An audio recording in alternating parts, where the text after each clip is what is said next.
Hello guys, welcome back from summer. Hello, my name is Mr. Fields and I'm going to be your history teacher this year. I'm looking forward to a lot of fun activities as we dive deep into the past and explore the things that we know about people and events, even the mysteries about things that we still don't know. We'll be working on learning history, but we're also working on skills. We want to look at reading, developing our reading skills, and understanding what we're reading. We're also going to work on understanding the sources, understanding how to find a good source and evaluate it and how to use it. Writing, we're going to work on writing, how to write a good argument and support it with evidence from those sources.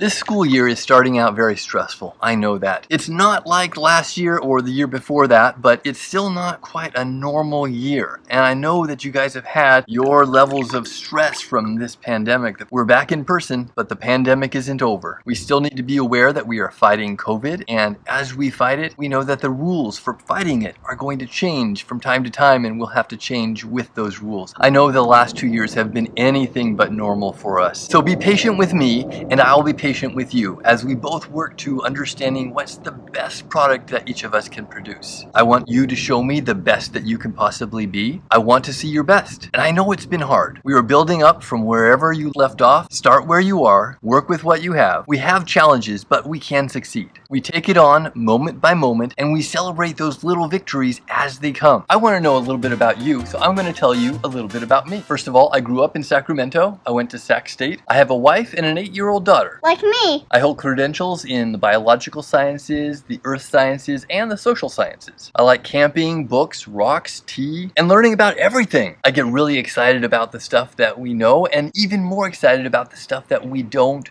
know yet. Something really important you need to know about me is I have a disability. I am disabled, or rather, as I like to say, I'm differently able. This condition really limits the use of my hands. I have bad hands. I mean, I can use them, but the more I use them, the more pain I'm in. For example, I could write a paragraph, but I would be in pain for a month. It could be a lot of finger work one afternoon, or a little bit at a time building up over several days. It all starts to add up, and I have to pay attention really closely to what I'm doing and how much I'm using my fingers, and I avoid using my hands as much as possible. Washing dishes, getting dressed, turning pages in a book, all of these things add to the pain of my hands. How does that work? Every time you use a muscle, your muscle swells up a little bit. That's normal. In my body, there isn't enough room in this part of my shoulder for when the muscles to swell up. When they swell up, they start to pinch. It happens up here. This area of your body is the thoracic outlet, and there's a lot of stuff going on right there. You've got the scalene muscles coming down from the neck, subclavian artery running blood out to the arm. You've got the median nerve coming up from the thumb all the way up into there. The ulnar nerve running from your little finger up the other side, going in there. And all of this stuff is pinched in between the clavicle and the rib cage, and there's muscles in there. Like I said, when those muscles get swelled up, they pinch. When the thoracic outlet gets pinched, it's like a garden hose. Have you ever pinched off a garden hose to stop the water going through? The same thing happens to the nerves and blood vessels. Nerve signals don't get through, and blood doesn't get through. There's not a lot of extra room. So when those muscles swell up, it pinches the arteries and it pinches the nerves. First, it hurts in my fingers and my forearm. My fingers start to tingle and they get little pinprick feeling. Then,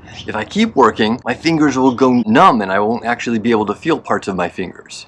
If I continue to use my hands, permanent nerve damage, paralysis. I could lose the use of my hand. They could be paralyzed. You need to know that I am always in pain. Usually it's around a 4 or a 5 on a scale of 1 to 10, but during especially busy weeks like the first week of school, it gets up to around a 9. Your nerves are like wires with a protective coating over them. We call this long nerve fiber the axon, and the protective coating that's over the outside of it is called the myelin. The myelin sheath coats and protects it to keep it from damage. Now, a few pinches to the myelin is not a problem. It pinches and it crimps and it doesn't break all the way through. It can repair itself after a few crimps. But if it cuts all the way through, then it's permanently damaged, and that nerve no longer carries the signal to where it needs to go. That's paralysis. When people find out that I have a disability, they want to ask, how do I live? What do I do? First, I think carefully about what I need to do and how I can do it with the least use of my hands. I use a lot of voice software and alternate mouse options. I ask for help. Asking for help is very important, and this is something I'm going to encourage you to do. We all have some type of thing that's holding us back. It could be a disability, it could be something something emotional. It could be something that you've been struggling with for this week or your whole life. But if you need to ask for help, I want you to feel comfortable asking for help. Part of growing up is balancing that delicate divide between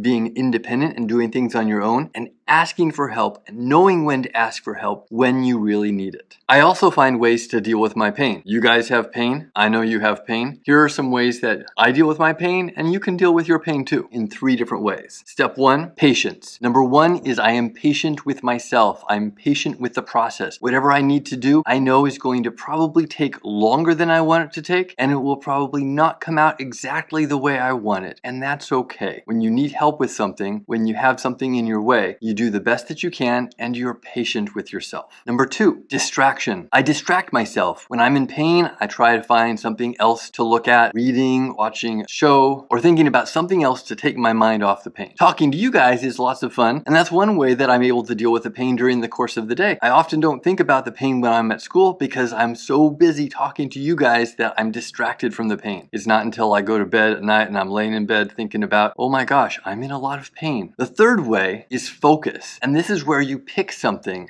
to focus on. I might focus on a project or a particular book or a particular thing that I want to learn, and I focus so much I get lost in the details so that I don't notice my pain anymore. So that's my big obstacle. That's what gets in my way. But I don't let it slow me down. I ask for help. I find ways to work around it.